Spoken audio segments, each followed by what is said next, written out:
In the spring of 1957, in a quiet town in the north of England, two young sisters were killed in a single terrible moment, struck by a car as they walked to church. Their family was destroyed by grief, but their father clung to a strange and unshakable belief that one day, somehow, his little girls would come back to him. 18 months later, his wife gave birth to twins. And as those twin girls grew, they began to do and say things that no one could explain. They knew toys they had never seen. They knew streets they had never walked. They spoke of an accident that had happened before they were born, and they carried on their small bodies the very same marks that the dead girls had borne. This is the strange and unsettling story of the Pollock twins. It began in the Northumberland town of Hexham, home to John and Florence Pollock and their two young daughters. Joanna was the elder, a bright and confident girl of 11, creative and fond of acting. Her sister Jacqueline was 6, more childlike, and rarely far from Joanna's side. The two were devoted to one another, and their father, John, held a belief that was unusual for an ordinary English family of that time.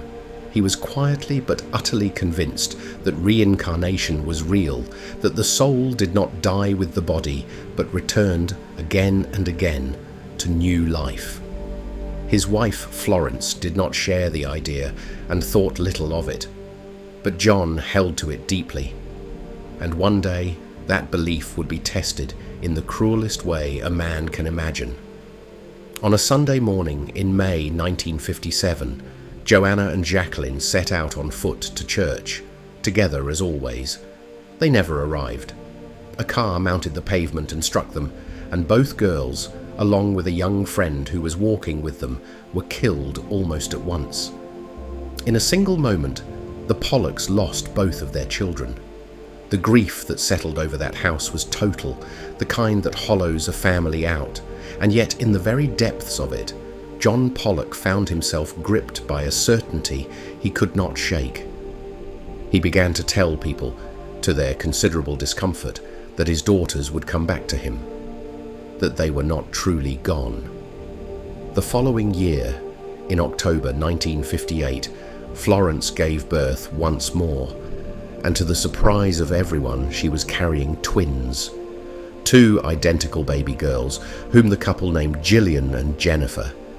Now, identical twins are formed from a single egg, and as a rule, they carry the very same features and the very same marks.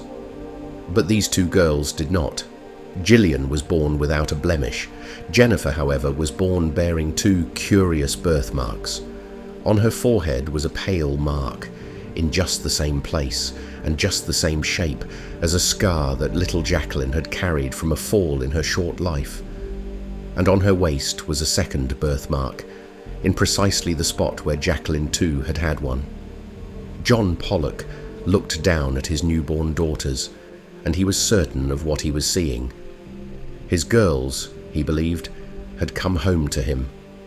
When the twins were still only babies, the family moved away from Hexham altogether to the coast at Whitley Bay, so that Gillian and Jennifer grew up knowing nothing whatsoever of the town where their sisters had lived and died. They had no memory of the place, no picture of it, no reason to know a single thing about it. And that is precisely what makes what happened next so very difficult to explain away. When the twins were about 3 years old, John brought down from the attic a box of old toys that had belonged to Joanna and Jacqueline, packed away in grief years before, and never once spoken of since. The moment the 2 little girls saw the dolls inside that box, they called them by their names.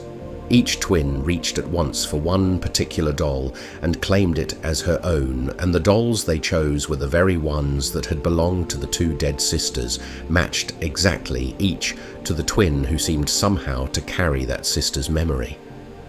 Their mother and father could only stand and watch, and there was more. When at last the family returned to Hexham for a visit, the twins, who had never in their conscious lives set foot in the place, began to recognize it. They pointed out the school their sisters had attended. They knew a park that they themselves had never seen. And most unsettling of all, they seemed to carry a memory of the accident itself.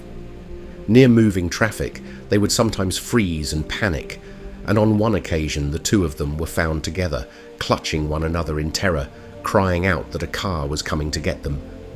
On another day, one of the twins pointed directly at her sister's forehead and spoke of the mark she had got when she fell, describing an accident that had happened not to her at all, but to Jacqueline, years before either twin had even been born. In time, the story reached the ears of Dr. Ian Stevenson, a psychiatrist from the University of Virginia who devoted 40 years of his life to traveling the world and investigating children who claimed to remember past lives. He interviewed the family at length, tested the girls, and above all studied those two birthmarks, which he could not easily explain by ordinary means. Of the thousands of cases he documented, he judged the Pollock twins among the most compelling he had ever found.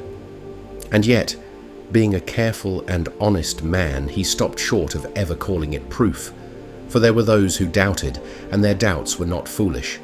John Pollock, after all, had believed in reincarnation from the very beginning. A grieving father so utterly certain that his daughters would return to him might, without ever intending to, have led his young children gently into the roles he so longed for them to fill. Small ears hear far more than adults ever imagine. Perhaps it was coincidence and grief and a broken family seeing what it most desperately wished to see. And as the twins grew older, past the age of 5, their strange memories began to fade, just as they always seemed to in these cases, until the girls remembered nothing of it at all. Gillian and Jennifer went on to live quiet and ordinary lives. They are grandmothers now, and they have never once wished to speak publicly of the strange beginning to their lives. So what really happened in that house in Hexham all those years ago? Were two little girls taken from the world far too soon, somehow truly given back to the mother and father who had lost them?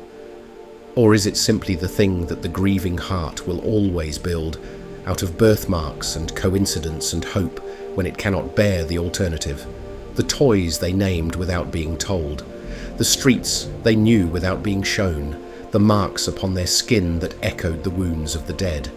No one has ever been able to explain it all away, and no one has ever been able to prove it, and so the Pollock twins remain to this day one of the most haunting mysteries of them all.